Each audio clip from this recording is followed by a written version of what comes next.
What is independent Mormon orthodoxy? Simply put, it is being a true believer in the restored gospel of Jesus Christ, which was re-established by Joseph Smith, in its entirety, regardless of which church one attends. It is important to note that any branch of the LDS faith, mainstream, FLDS, etc., is completely separate from the priesthood. Joseph taught, the kingdom of God is a separate organization from the church of God. The kingdom, meaning priesthood-based. The church, meaning an organized religious body of believers. A man or woman who has received priesthood ordinances can stand without a church. Someone who does not belong to a church but desires to obtain all of their priesthood ordinances may receive them through another priesthood holder, as long as that priesthood holder's line of authority can be traced back to Christ. These individuals can then act independently of any church on the planet. If they wish to lend themselves to any one of those churches, they must submit to the rules and leadership of that church. At the same time, however, they can retain their own independence in belief and govern themselves in their own home.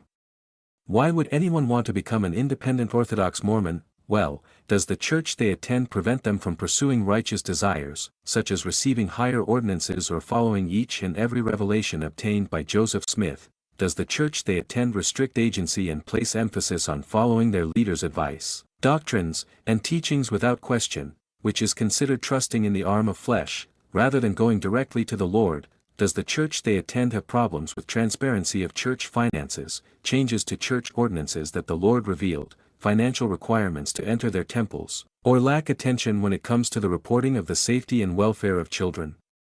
If an individual would like to distance themselves from any church, then they have the agency to do so.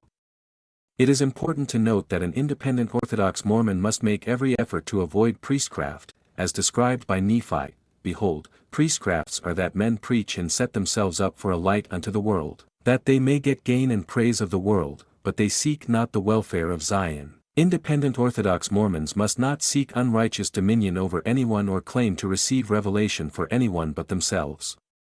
These individuals should not claim to receive revelation for the churches they attend or for anyone else they do not preside over as patriarch. If these individuals are heads of their family, then they must govern in righteousness continually. These individuals must allow their family members the right of agency. An independent Orthodox Mormon should think of themselves as a humble servant of God at all times. Are you ready to be independent? Ask God and have faith in Him. He will lead you in the ways of life and salvation. Like and follow for more.